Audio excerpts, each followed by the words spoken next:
Oke, langsung aja kita bedah tuntas laga ini. Frosinone 0, Juventus 1. Buat sebagian orang, skor segini di atas kertas mungkin kelihatan, ya biasa aja lah, untuk tim sekelas Juve lawan tim promosi. Tapi percaya deh, kalau kita lihat lebih dalam dari sekedar papan skor, laga pembuka Serie A musim 2026-2027 ini benar-benar syarat tekanan, syarat dominasi taktis, dan pastinya jadi alarm peringatan yang cukup keras buat pelatih Luciano Spalletti. Jadi, mari kita bongkar apa yang sebenarnya terjadi di lapangan dan kenapa kemenangan tipis ini menyembunyikan cerita yang jauh lebih besar.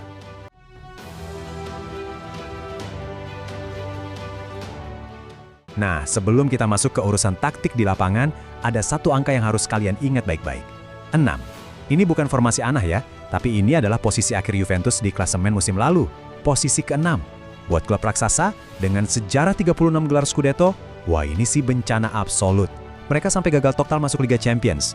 Jadi coba bayangin, waktu para pemain ini keluar dari lorong stadion hari Minggu kemarin, mereka tuh nggak cuma main buat ngejar 3 poin. Sama sekali nggak. Mereka lagi main buat nebus harga diri yang hancur lebur. Tekanannya luar biasa gila. Dan kalau bayang-bayang kelam musim lalu dirasa masih kurang berat, coba kita intip sedikit apa yang terjadi di ruang ganti. Kutipan dari Luciano Spalletti ini literally merangkum semuanya. Dia bilang, pemain yang belum siap bakal terancam masa depannya di Turin. Wow, ini bukan sekedar motivasi biasa loh, ini ultimatum. Sebelum peluit aja ditiup, Spalletti udah neken pemainnya habis-habisan buat ngebuktiin diri. Ini bukan lagi soal manasin mesin di awal musim, ini soal kalian masih pantas gak sih pakai jersey hitam putih itu? Pertanyaannya, gimana cara skuad Bianconeri merespon ancaman ini di atas lapangan? Bagian pertama, era baru dimulai. Nah, cara terbaik buat ngerespons pelatih yang lagi ngamuk itu ya lewat agresivitas di lapangan. Dan itulah yang persis ditunjukin Juventus di babak pertama. Mereka nggak nunggu Frosinone nemuin ritme, mereka langsung ngegas ambil inisiatif. Lihat aja rentetan kejadian ini. Ini ngasih gambaran seberapa brutalnya gelombang serangan Juve. Di menit ke-20, peluang emas pertama datang, tapi sayangnya tendangan Kolo Muani dari jarak yang super dekat malah melambung jauh. Harusnya gol itu. Tapi mereka nggak panik. 2 menit kemudian, jebret, pertahanan lawan jebol. Kita bakal bahas gol ini lebih detail sebentar lagi. Terus, pas mau turun minum di menit 43, Pierre Kalulu ngelepasin tembakan keras yang sempat ngebentur pemain lawan dan akhirnya ngehantam tiang gawang. Kenan Yildiz nyoba nyambar bola muntahnya, tapi kiper Frosinone refleksnya lagi bagus banget. Intinya, Juve benar-benar ngepung pertahanan lawan tanpa ampun. Masuk ke bagian kedua, Bremer memecah kebuntuan. Momen krusialnya pecah di menit ke-22. Waktu itu Bremer akhirnya mecah kebuntuan dan ya bisa dibilang nyelamatin wajah Kolo Muani dari rasa malu lah ya. Bek tengah asal Brasil ini pakai kekuatan penuhnya buat nanduk bola dari skema set piece. Tapi tunggu dulu, gol sundulan brutal ini nggak bakal kejadian tanpa umpan yang memanjakan. Kita wajib kasih kredit penuh buat Francisco Conceição di sini. Winger yang satu ini benar-benar jadi mesin kreator serangan yang sesungguhnya. Umpan silang melangkung ke dalam atau in-swinging delivery-nya tuh loh, presisi banget, nempel tepat di kepala Bremer. Sepanjang laga, pergerakan lincah Conceição ini jadi teror konstan yang bikin bek-bek Frosinone senam jantung. Dia benar-benar otak di balik kreativitas Juve hari itu. Bagian ketiga, dominasi dan peluang yang terbuang. Oke, Juventus emang mendominasi, setuju. Tapi ada satu celah taktis yang super mengkhawatirkan. Penyelesaian akhir mereka tuh jauh banget dari kata klinis. Kalau kalian cuma lihat skor 1-0, kalian mungkin mikir, oh pertandingan ketat nih. Tapi aslinya, skor segitu tuh hoki banget buat Frosinone. Juve harusnya bisa menang telak. Selain blunder Kolo Muani di babak pertama, babak kedua tuh isinya bikin frustrasi aja buat para fans. Menit 52, Conceição nembak first time setelah nerima umpan dari Zeki Celik, bolanya malah terbang ke atas mistar. Gak lama, Conceição beraksi lagi, sukses nyuri bola di luar kotak penalti, ngelepasin tembakan keras bak petir, tapi sayangnya cuma nyamping tipis aja di tiang kiri. Dan puncaknya, Kolo Muani lagi-lagi gagal nyambar umpan silang mendatar yang sangat berbahaya dari Edon Zegrova, persis di depan gawang. Peluang-peluang emas kayak gini nih kalau lawannya tim besar, Juve pasti bakal dihukum habis-habisan kalau sampai disia-siain. Lanjut ke bagian 4, statistik kunci membuktikan dominasi. Kalian mungkin mikir saya terlalu kejam ngeritik penyelesaian akhir mereka, tapi mari kita bedah datanya. Angka nggak pernah bohong kan? Metrik expected goals atau XG, buat yang belum familiar, ini probabilitas terciptanya gol berdasarkan kualitas peluang. Nah, XG Juventus itu ada di angka 1,99, hampir 2 gol mutlak loh. Sementara Frosinone bener-bener mati kutu di angka 0,45.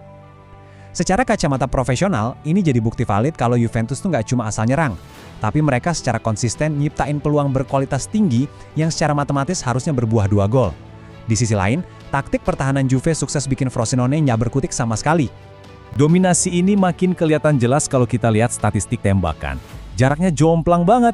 Juventus ngelepasin 20 tembakan, sementara Frosinone cuma 11. Tapi yang bikin elus dada, dari 20 tembakan itu, coba tebak berapa yang on target. Cuma 5. Ini negesin omongan kita tadi soal finishing yang masih tumpul. Tapi tetap aja, 20 tembakan ini jadi bukti kontrol mutlak dan superioritas taktis Juve atas tuan rumah. Frosinone sendiri cuma bisa bikin 2 tembakan tepat sasaran yang semuanya dengan gampang diamankan sama kiper. Masuk ke bagian 5, tembok pertahanan kokoh. Aturannya gini, waktu barisan penyerang kalian gagal bunuh pertandingan dan gagal nambah gol, otomatis semua beban pindah ke pundak bek. Dan untungnya, lini belakang Juventus tampil kayak tembok baja buat ngamanin kemenangan krusial ini. Ngomong-ngomong soal mentalitas bertahan, coba lihat angka gila ini, 34. Yap, Juventus sekarang udah ngelewatin 34 pertandingan Serie A berturut-turut tanpa pernah kalah setiap kali mereka cetak gol duluan. Rekor fantastis ini udah jalan dari tanggal 25 Januari 2025. Artinya apa?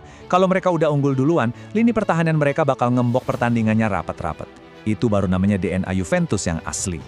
Tapi ya, meski pertahanannya solid, tetap aja menit-menit akhir pertandingan itu dramanya dapat banget, bikin senam jantung. Kiper baru Juve, Guglielmo Vicario, yang padahal main solid banget nahan tembakan-tembakan lawan di awal laga, terpaksa ditarik keluar gara-gara cedera pas masa injury time. Mattia Perin akhirnya masuk di momen-momen yang super krusial. Dan coba tebak, di detik-detik terakhir, Perin nyaris banget kebobolan gol penyeimbang. Dia benar-benar dinaungi Dewi Fortuna waktu ngelihat sundulan Gabriele Calvani ngehantam keras mister gawangnya. Wah, Spalletti dan anak asuhnya pasti langsung bisa napas lega dan ngantongin 3 poin. Terkadang, sedikit keberuntungan di menit akhir itu emang sangat membantu. Terakhir di bagian 6, ujian selanjutnya menanti. Laga pembuka ini tentunya ngasih rekor kelam buat Frosinone, yang sekarang tercatat kalah di semua 4 laga pembuka Serie A sepanjang sejarah mereka. PR besar buat mereka sebelum ngejamu Fiorentina. Di sisi lain, Juventus sekarang harus mulai fokus buat ngadapin Parma hari Sabtu depan. Yang bawa kita ke satu pertanyaan menggelitik ini nih. Spalletti kan dari awal nuntut bukti nyata dari skuadnya. Pertanyaan saya buat kalian para analis layar kaca. Apakah sekedar dominasi penguasaan bola dan XG tinggi, tapi menang tipis 1-0 gara-gara finishing yang tumpul, udah cukup buat ngebuktiin kalau mereka benar-benar siap rebutan Scudetto musim ini? Atau ini justru sinyal bahaya kalau nantinya mereka ketemu tim-tim papan atas? Coba kalian renungin. Oke, segitu dulu bedah taktik kita kali ini. Sampai jumpa di analisis mendalam berikutnya.